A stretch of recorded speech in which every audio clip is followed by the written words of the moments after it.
El electorado no lee programas, porque si yo trabajara para el partido político que yo voto, no sería objetivo. El electorado vota por una cosa: I hate him o I love him. O sea, yo lo odio o lo quiero. Lo importante es las personas.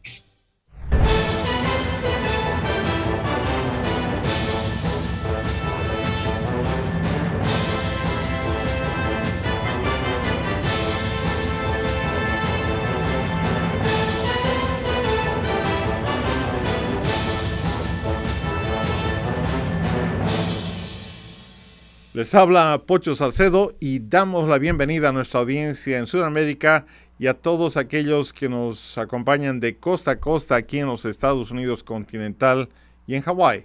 Una vez más, invitándolos desde Nueva York a una caminata que va más allá de los titulares. Bienvenidos al ADN de las noticias.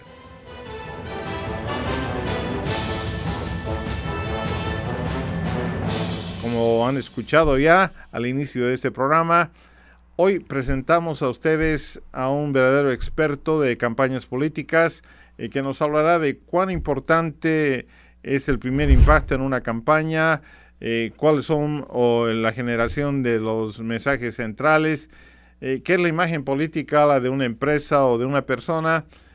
En fin, hoy tendremos muchas respuestas a preguntas que a menudo nos hacemos con un connotado profesional en la materia. Damos la bienvenida a Ramón Freixa. Bienvenido al ADN de las noticias. Aquí estamos, gracias por estar en tu programa. Estamos muy contentos de poder conversar hoy con usted y contarles nuestras peripecias informativas de marketing en todo este mundillo que son las campañas, no solo políticas, sino también empresariales y de la jet set. Tengo cosas que contar. Ramón Freixa Matalonga es catalán, filósofo y periodista. Fue director de comunicación del presidente del Congreso de los Diputados de España y antes pasó por el gabinete de comunicación de la presidencia de la Generalitat Valenciana. Desde hace unos años es DIRCOM para políticos, empresarios y deportistas de élite. Sus clientes son presidentes de gobierno, ministros, alcaldes, políticos en general. Sus investigaciones en este campo las llevó a las aulas universitarias y a conferencias por todo el mundo. Creador de la sinapsis web y precursor del personal branding. Autor de 4 libros en el mercado. Ramón, le hemos escuchado decir que las campañas comienzan mucho antes del anuncio oficial. Su área de acción es muy extensa, Europa y las Américas. Entiendo que cuando acepta un reto de participar en una campaña, el primer paso que da usted es el de tomar 2 semanas, encerrarse en un hotel o en una casa y estar en una especie de retiro. ¿Cuáles son las prioridades que tiene durante ese tiempo de concentración antes de abordar una campaña? Pues mira, lo primero no es esto, lo primero es agarrar al candidato, ir a pasear con él y cuando paseo con él le digo, ¿tienes algún muerto en el armario? Digo, porque no quiero que me exploten la campaña. ¿Eh? Y claro, pues te voy a contar una anécdota, no voy a decir el nombre del candidato, pero candidato importante que me fichó. Mire, yo quería preguntarle si tiene algún muerto en el armario. Es que, de lo contrario, no quiero que me exploten las cosas a mitad de campaña. La primera que me dijo, dice, mira, mi esposa cuando ve un periodista se pone muy nerviosa y dije, bueno, no se preocupe, esconderemos a su esposa en casa y no la sacaremos para la campaña. Total, que la segunda era un tema pues más candente que pude desactivar, ¿no? No digo cómo, pero sí lo desactivé. Me dijo algo así, no, mira, mi hermano es fraile, está en la cárcel por traficar con drogas. Digo, si esto sale en la campaña, sí es un buen tal. Total, que tuve un reto y este tema, como era un tema muy personal de él y él no tenía nada que ver, lo que hice es ir al oponente, al director de comunicación que lleva la campaña de adversario, le dice, mira, si me sacas este tema, eres un hijo. Con lo cual, por favor, ya lo sabes, te lo he dicho y no lo toco. O sea, que este es Sí, el primer paso, conocer al candidato. Y luego, ya digo, campaña. Yo no soy una persona que trabaje para los partidos políticos que yo voto. Por tanto, trabajo para todos aquellos que no voto. Y así puedo ser más objetivo. No sé si se entiende esto, pero sí, es sí, así. totalmente. Y luego no me encargo de los programas. Los programas, cada partido tiene sus programas. Los respeto. Si hay algo que atente contra la moral y las costumbres y vaya contra mí, pues digo, oiga, señores, esto no, pero normalmente no suele pasar, salvo alguna excepción muy puntual. Total, que lo que hago es más el formato de la campaña, ¿no?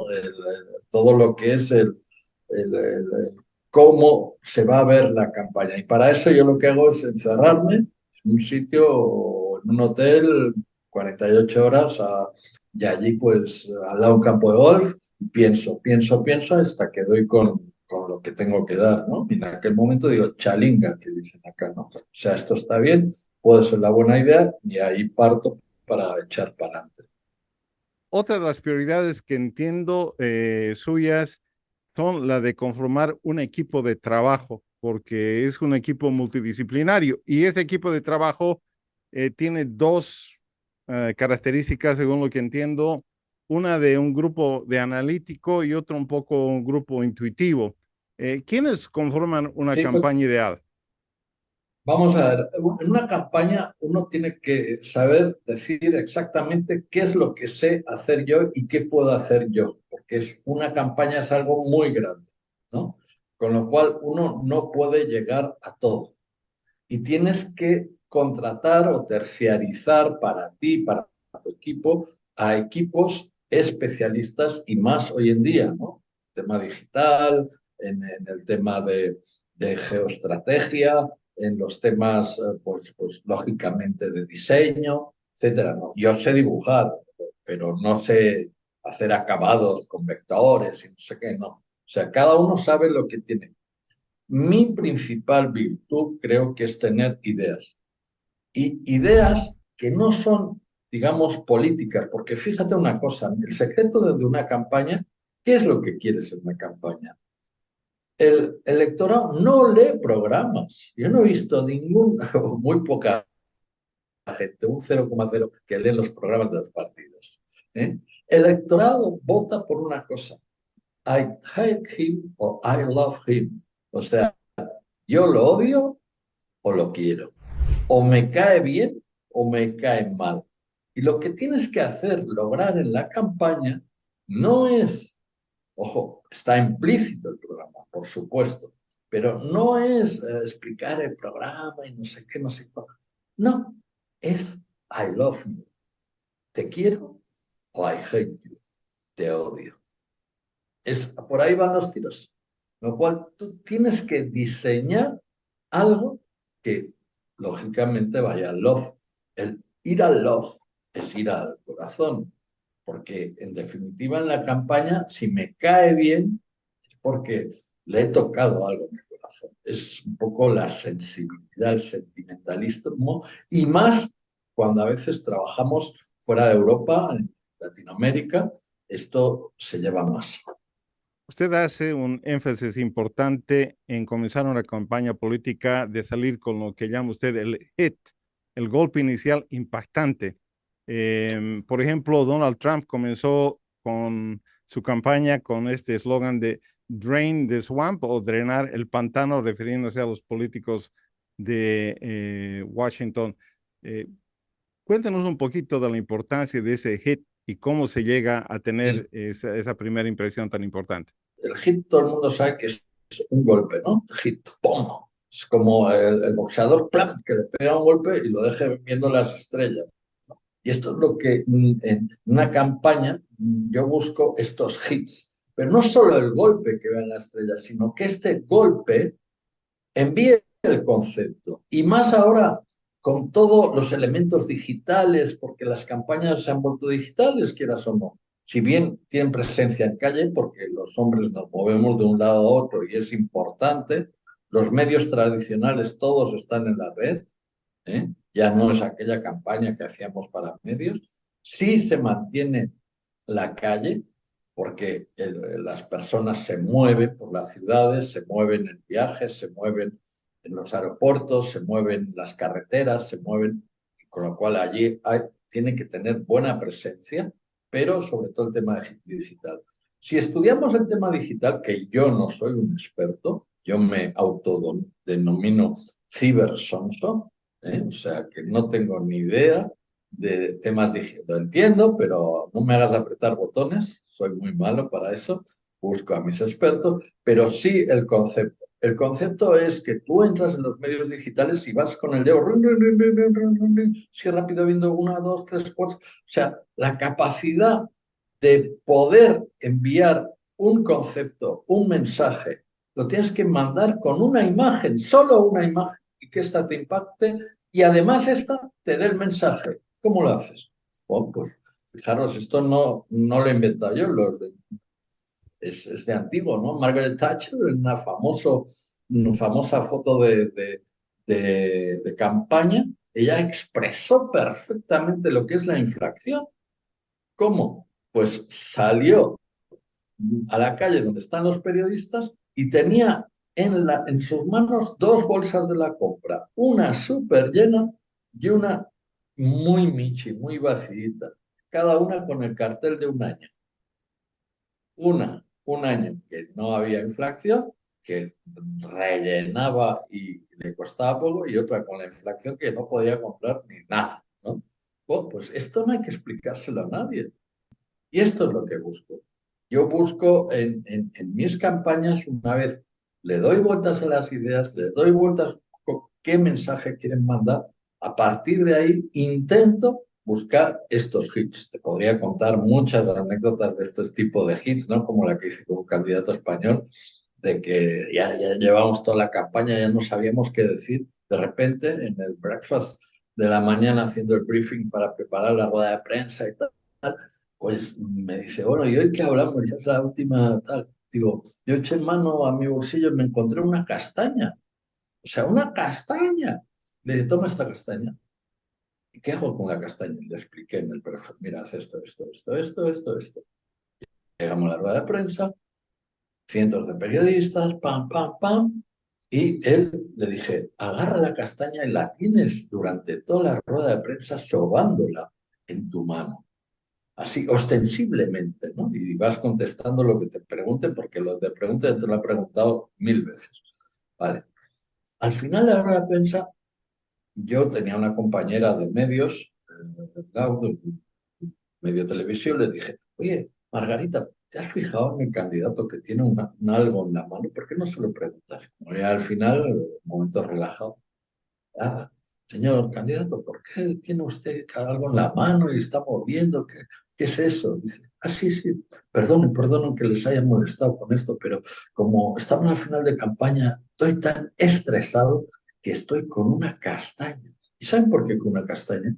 Porque el fruto del castaño, que es la castaña, tiene 2 partes, una suave y otra rugosa. Y eso me desestresa, ¿no? El sobar, como las bolas chinas, estas que hay que hacer, pues me desestresan. Y eso, que agarra la castaña, se pone así en primer plano la castaña detrás de él, y esto me recuerda el castañazo que le vamos a dar al partido contrario, ¿no? Con lo cual, los fotógrafos se lanzaron a la foto de la castaña con él y al día siguiente todos los medios era un hit, ¿no? Porque era el hit de final de campaña, era un golpe de efecto y titular, el castañazo, tal, él con la castaña, etcétera, ocupando los espacios mediáticos. No, pues estos son los hits. Bueno, podría contarte un montón, ¿no? Pero Muchísimas gracias, Ramón. Volvemos inmediatamente después de esta pausa.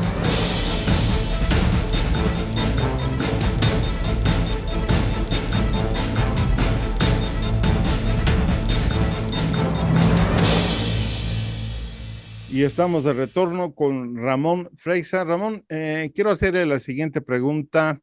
La vida política es muy dinámica. ¿Cómo gana credibilidad un político? ¿Cómo la pierde y cómo la puede recuperar? para mí, el tema que tocas ahora es fundamental. Mi trabajo profesional como asesor, como periodista, como filósofo, como escritor, creo que es fundamental. Mis lemas son crea- creatividad, credibilidad, sensibilidad.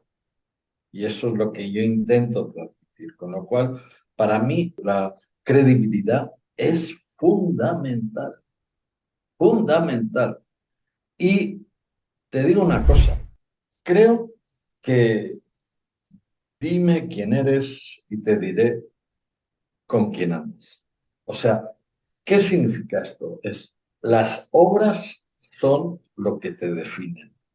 Por tanto, cuando tenemos el tipo de político del bla, bla, bla, bla, bla, bla, bla, bla, bla, a el que no es tan bla, bla, bla, bla, pero tiene hechos, tiene cosas concretas que mostrar, que en su gestión ha plasmado, ahí se gana la credibilidad.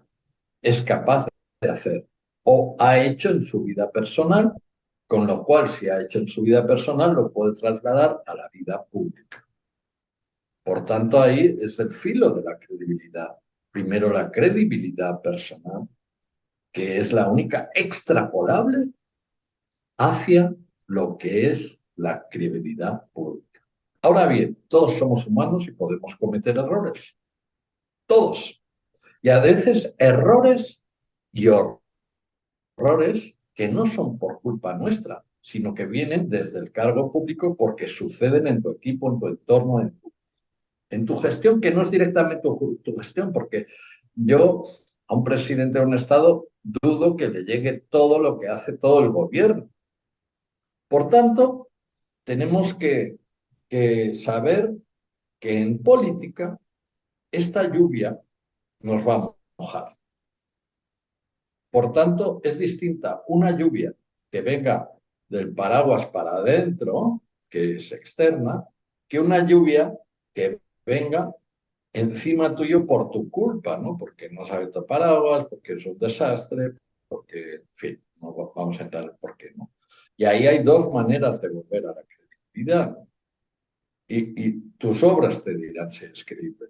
Si tú eres un tipo que eres un nefasto, vamos a poner un ejemplo así, que te emborrachan, pues yo no quiero poner, tienes las manos de mis decisiones como ciudadano en manos de un borracho.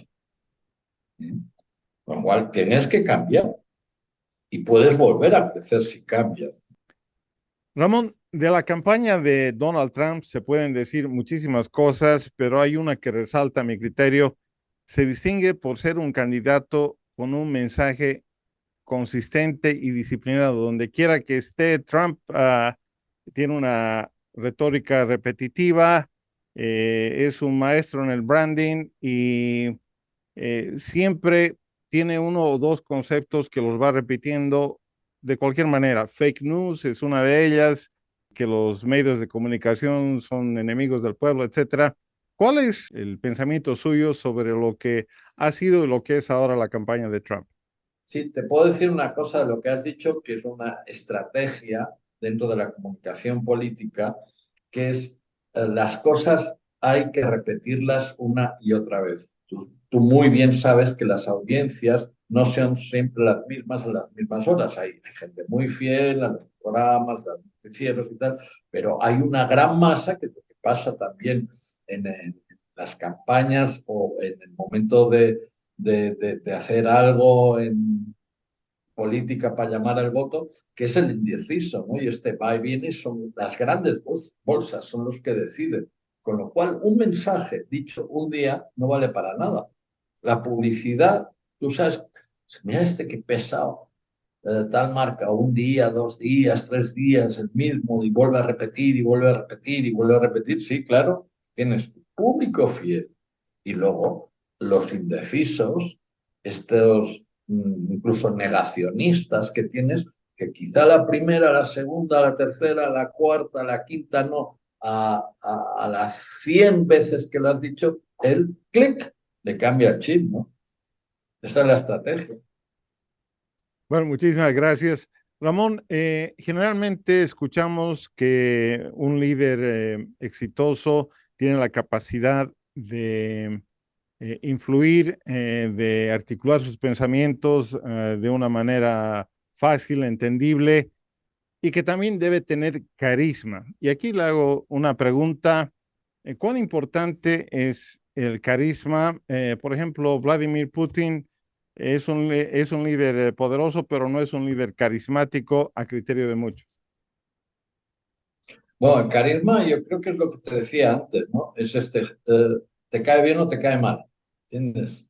Para eso tú primero tienes que descubrir y ser consciente de que no tienes carisma. O sea, que yo he conocido muchos políticos que se presentan a elecciones y no tienen carisma. Con lo cual, el carisma es un asunto que uno puede aprender, porque, vamos a ver, cuando uno se pone en una campaña, o como ahora yo estoy en tu programa, estoy delante de las cámaras y lógicamente Ramón Freixa no es que no sea así como habla, pero lógicamente yo no voy al bar y digo, oye, dame tal, estoy hablando lento para que la audiencia me pueda oír, muevo las manos porque es la expresión de la kinesia del cuerpo para transmitir, además de con la voz, algún gesto que haga o amplíe o subraye mi palabra. ¿Eh? Con lo cual, todo esto es algo de carisma, ¿no? Yo digo que siempre el gesto, por ejemplo, si yo pido el voto, no digo pido su voto con el dedo así apuntando, ¿no? ¿Eh? Sino pongo la mano de pobre, les pido. Esto es un lenguaje, esto da carisma, el otro da un anticarisma, ¿no? La seriedad. A mí me cuesta mucho sonreír, mucho me cuesta sonreír. Pues aquí me esfuerzo en sonreír, no lo logro, pero bueno, pero esto da el carisma. El carisma es una serie de cosas que uno puede aprender igual que aprende porque no deja de ser el candidato un actor en un escenario. Y un actor, si tú lo conoces fuera del escenario, no tiene nada que ver con el personaje que está interpretando. Por tanto, ahí es donde tú puedes mostrar un carisma. Por eso, una de las cosas más importantes que hay que hacer a la hora de hacer el training, el coaching con los candidatos, yo hago mucho teatro. O sea, yo les hago hacer teatro. Representamos el retablo de las maravillas de Cervantes, del entremés, o sea, cosas sencillas. ¿Eh? Dios mío, que vienen, ¿entiendes? Y los gestos. ¿Entiendes? Todas estas cosas, ¿por qué? Pues porque hay que perder cierto pudor a la hora de actuar, porque si yo hago esto aquí en la televisión no funciona porque la televisión es pequeña, pero si lo hago en un escenario grande es como si hubiera hecho nada, lo cual tengo que ampliar mis gestos, no en televisión, porque en televisión estamos constreñidos, pero sí en el escenario. Bueno, pues todos estos temas dan carisma. El carisma, el otro día estuve en una universidad, me invitaron y me decían que yo en un libro que he escrito que se llama Presentaciones para seducir, publicado por la Universidad de Navarra, la Facultad de Comunicación de la Universidad de Navarra, pues dijeron, oiga, dice que a una persona se lo conoce cuando entra, sí, cuando entra, cómo viste, cómo se mueve. Y yo les preguntaba a los chicos, ¿qué habéis pensado a mí cuando entró yo? Y yo me había preparado para ir a esta clase. ¿Y qué me había puesto? Unos pantalones rojos, unos zapatos naranja, una camisa, no sé cuál, porque yo iba a representar allí un papel bueno, de que monto todo este tipo de cosas, desde shows para musicales, desde ser coaching, como he trabajado con equipos americanos, con el famoso Lance Armstrong, es uno de los personajes que he tenido que trabajar en Europa para alguna presentación, y tienes que estar en la pomada te toca hacer eso, ¿no? Y no es que yo sea de zapatos rojos, ¿no? ¿Entiendes? Pero a veces tienes que hacer entre comillas, el numerito, porque bueno, pues todo esto es una manera de llevar cambio. No tienen más carisma que tener zapatos rojos, que no es una suma de cosas que hace bueno, pues se haga un carisma, una aurora alrededor del personaje. Perfecto, Te cuento muchísimas gracias, Ramón. En el último minuto, en los últimos 60 segundos que nos quedan, quiero hacerle la siguiente pregunta. ¿Qué sabe hoy que no sabía al comienzo de su carrera que hace su labor profesional más efectiva? Yo sé algo muy importante, que es las personas. Yo sé que, no sé, o sea, me emociona ver, después de patear mucho mundo, ver las discriminaciones todavía que hay. Me impresiona las muertes en la guerra. Me impresiona pues la falta de sensibilidad de muchas personas. No sé, todo esto a mí me ha cambiado mucho. Me ha cambiado porque he tenido la gran suerte de viajar, de meterme ya como periodista y también como mentor de campañas, pues meterme en terrenos que nunca hubiera pensado. Y más cuando estás en el poder, porque lógicamente he trabajado en palacios, he trabajado como director de comunicación en el Congreso de Diputados, he trabajado con equipos profesionales de deportes con grandes estrellas, he estado metido en periodismo de la Jet Set, con Lady Di, Príncipe Carlos, los Reyes de España, Julio Iglesias, Isabel Presley, bla, bla, bla, bla, bla, bla, todo esto, ¿no? Durante la época de mi vida, las cosas van pasando y luego a veces uno puede perder el norte, ¿no? Dice, ¿qué es lo importante? Lo importante es las personas. Lo importante es que lo que tú hagas tengas esta sensibilidad. Y lo que tú hagas, como es mi lema, tengas esta credibilidad gracias a que Dios te ha dado una chispa, que es la creatividad. Y esto no lo haya aprendido ni es mío. Es una chispa que tengo la suerte no la he estudiado. ¿Se tiene o no se tiene? Como lo que decíamos antes, que es parte del ADN de los que nos estamos metidos en este entorno. Bueno, Ramón, muchísimas gracias por visitarnos acá en el ADN de las noticias. Esperamos tenerlo en un futuro cercano. Ha sido un placer conocerlo por este medio. Yo encantado vosotros de contar, pues, como digo yo, con este que no vale nada, que he tenido la suerte de tener ese don y ahí lo tengo para compartirlo. Muchas gracias. Gracias. Y gracias por permitirnos ser parte de su día. Hasta la próxima oportunidad, cuando desde Nueva York pongamos a su consideración otra edición del ADN de las noticias.